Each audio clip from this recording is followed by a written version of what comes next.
श्रीमद् भगवद गीता के 3 अध्याय का महात्म्य। श्री भगवान कहते हैं, प्रिय जनस्थान में एक जड नामक ब्राह्मण था, जो कौशिक वंश में उत्पन्न हुआ था। उसने अपना जाति धर्म छोड़कर बनिए की वृत्ति में मन लगाया। उसे पराई स्त्रियों के साथ व्यभिचार करने का व्यसन पड़ गया था। वह सदा जुआ खेलता, शराब पीता और शिकार खेलकर जीवों की हिंसा किया करता था। इसी प्रकार उसका समय बीतता था। धन नष्ट हो जाने पर वह व्यापार के लिए बहुत दूर उत्तर दिशा में चला गया। वहां से धन कमाकर घर की ओर लौटा। बहुत दूर तक का रास्ता उसने तय कर लिया था। एक दिन सूर्यास्त हो जाने पर जब 10 दिशाओं में अंधकार फैल गया, तब एक वृक्ष के नीचे उसे लुटेरों ने धर दबोचा और शीघ्र ही उसके प्राण ले लिए। उसके धर्म का लोप हो गया था, इसलिए वह बड़ा भयानक प्रेत हुआ। उसका पुत्र बड़ा धर्मात्मा और वेदों का विद्वान था। उसने अब तक पिता के लौट आने की राह देखी। जब वे नहीं आए, तब उनका पता लगाने के लिए वह स्वयं भी घर छोड़कर चल दिया। वह प्रतिदिन खोज करता, मगर राहगीरों से पूछने पर भी उसे उनका कुछ समाचार नहीं मिलता था। तदनंतर एक दिन एक मनुष्य से उसकी भेंट हुई, जो उसके पिता का सहायक था। उससे सारा हाल जानकर उसने पिता की मृत्यु पर बहुत शोक किया। वह बड़ा बुद्धिमान था। बहुत कुछ सोच विचार कर पिता का पारलौकिक कर्म करने की इच्छा से आवश्यक सामग्री साथ ले उसने काशी जाने का विचार किया। मार्ग में 7-8 मुकाम डालकर वह 9वें दिन उसी वृक्ष के नीचे पहुंचा, जहां इसके पिता मारे गए थे। उस स्थान पर उसने संध्योपासना की और गीता के 3 अध्याय का पाठ किया। इसी समय आकाश में बड़ी भयानक आवाज हुई। उसने अपने पिता को भयंकर आकार में देखा। फिर तुरंत ही अपने सामने आकाश में उसे एक सुंदर विमान दिखाई दिया, जो महान तेज से व्याप्त था। उसमें अनेकों क्षुद्र घंटिकाएं लगी थी। उसके तेज से समस्त दिशाएं आलोकित हो रही थीं। यह दृश्य देखकर उसके चित्त की व्यग्रता दूर हो गई। उसने विमान पर अपने पिता को दिव्य रूप धारण किए विराजमान देखा। उनके शरीर पर पीतांबर शोभा पा रहा था और मुनिजन उनकी स्तुति कर रहे थे। उन्हें देखते ही पुत्र ने प्रणाम किया। तब पिता ने भी उसे आशीर्वाद दिया।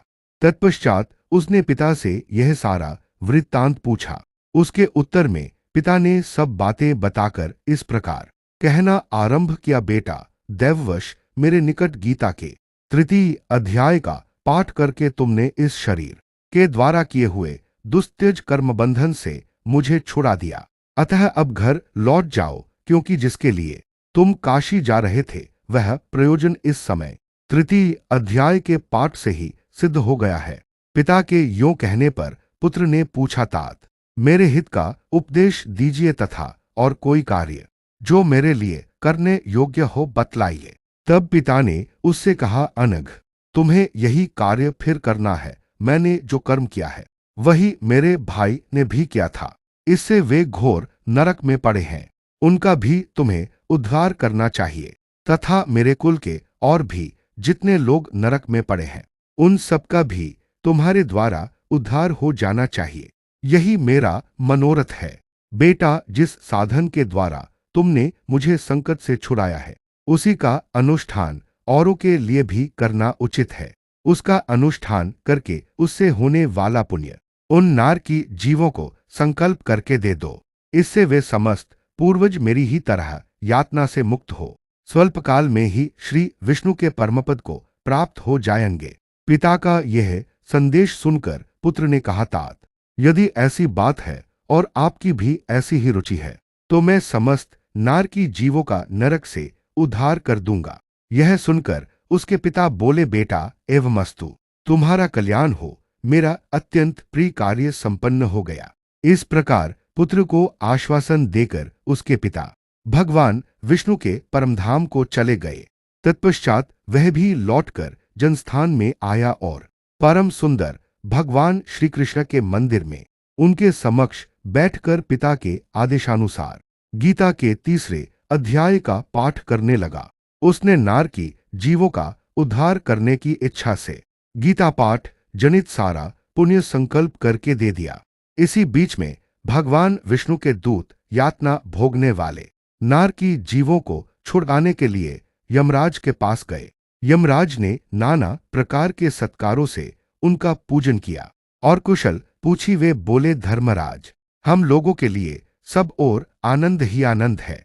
इस प्रकार सत्कार करके पितृलोक के सम्राट परम बुद्धिमान यम ने विष्णु दूतों से यमलोक में आने का कारण पूछा। तब विष्णु दूतों ने कहा, यमराज, शेषशया पर शयन करने वाले भगवान विष्णु ने हम लोगों को आपके पास कुछ संदेश देने के लिए भेजा है। भगवान हम लोगों के मुख से आपकी कुशल पूछते हैं और यह आज्ञा देते हैं कि आप नरक में पड़े हुए समस्त प्राणियों को छोड़ दें। अमित तेजस्वी भगवान विष्णु का यह आदेश सुनकर यम ने मस्तक झुकाकर उसे स्वीकार किया और मन ही मन कुछ सोचा। तत्पश्चात मदोन्मत्त नार की जीवों को नरक से मुक्त देखकर उनके साथ ही वे भगवान विष्णु के वास स्थान को चले। यमराज श्रेष्ठ विमान के द्वारा जहां क्षीर सागर है वहां जा पहुंचे। उसके भीतर कोटि कोटि सूर्यों के समान कांतिमान नील कमलदल के समान श्याम सुंदर लोकनाथ जगद्वरु श्रीहरि का उन्होंने दर्शन किया। भगवान का तेज उनकी शया बने हुए शेषनाग के फनों की मणियों के प्रकाश से दुगुना हो रहा था। वे आनंदयुक्त दिखाई दे रहे थे। उनका हृदय प्रसन्नता से परिपूर्ण था। भगवती लक्ष्मी अपनी सरल चितवन से प्रेमपूर्वक उन्हें बार बार निहार रही थी। चारों ओर योगीजन भगवान की सेवा में खड़े थे। उन योगियों की आंखों के तारे ध्यानस्थ होने के कारण निश्चल प्रतीत होते थे। देवराज इंद्र अपने विरोधियों को परास्त करने के उद्देश्य से भगवान की स्तुति कर रहे थे। ब्रह्माजी के मुख से निकले हुए वेदांत वाक्य मूर्तिमान होकर भगवान के गुणों का गान कर रहे थे। भगवान पूर्णतः संतुष्ट होने के साथ ही समस्त योनियों की ओर से उदासीन प्रतीत होते थे। जीवों में से जिन्होंने योग साधन के द्वारा अधिक पुण्य संचय किया था, उन सबको एक ही साथ वे कृपा दृष्टि से निहार रहे थे। भगवान अपने स्वरूप भूत अखिल चराचर जगत को आनंदपूर्ण दृष्टि से आमोदित कर रहे थे। शेषनाग की प्रभा से उद्भासित एवं सर्वत्र व्यापक दिव्य विग्रह धारण किए नील कमल के सदृश श्यामवर्ण वाले श्रीहरि ऐसे जान पड़ते थे मानो चांदनी से घिरा हुआ आकाश सुशोभित हो रहा हो। इस प्रकार भगवान की झांकी करके यमराज अपनी विशाल बुद्धि के द्वारा उनकी स्तुति करने लगे। यमराज बोले, संपूर्ण जगत का निर्माण करने वाले परमेश्वर, आपका अंतःकरण अत्यंत निर्मल है। आपके मुख से ही वेदों का प्रादुर्भाव हुआ है। आप ही विश्वस्वरूप और इसके विधायक ब्रह्मा हैं। आपको नमस्कार है अपने बल और वेग के कारण जो अत्यंत दुर्धर्ष प्रतीत होते हैं। ऐसे दानवेंद्रों का अभिमान चूर्ण करने वाले भगवान विष्णु को नमस्कार है। पालन के समय सत्वमय शरीर धारण करने वाले विश्व के आधारभूत सर्वव्यापी श्रीहरि को नमस्कार है। समस्त देह धारियों की पातकराशि को दूर करने वाले परमात्मा को प्रणाम है, जिनके ललाट वर्ती नेत्र के तनिक सा खुलने पर भी आग की लपटें निकलने लगती हैं। उन रुद्ररूप धारी आप परमेश्वर को नमस्कार है। आप संपूर्ण विश्व के गुरु आत्मा और महेश्वर हैं। अतः समस्त वैष्णव जनों को संकट से मुक्त करके उन पर अनुग्रह करते हैं। आप माया से विस्तार को प्राप्त हुए अखिल विश्व में व्याप्त होकर भी कभी माया अथवा उससे उत्पन्न होने वाले गुणों से मोहित नहीं होते। माया तथा मायाजनित गुणों के बीच में स्थित होने पर भी आप पर उनमें से किसी का प्रभाव नहीं पड़ता। आपकी महिमा का अंत नहीं है, क्योंकि आप असीम हैं। फिर आप वाणी के विषय कैसे हो सकते हैं? अतः मेरा मौन रहना ही उचित है।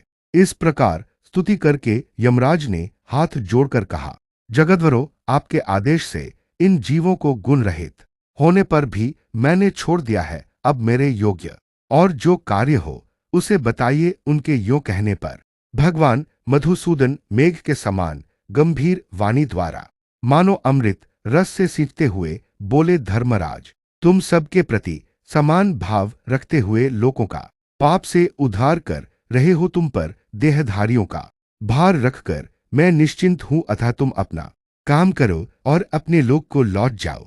यो कहकर भगवान अंतर्धान हो गए। यमराज भी अपनी पुरी को लौट आए। तब वह ब्राह्मण अपनी जाति के और समस्त नार की जीवों का नरक से उद्धार करके स्वयं भी श्रेष्ठ विमान द्वारा श्री विष्णु धाम को चला गया।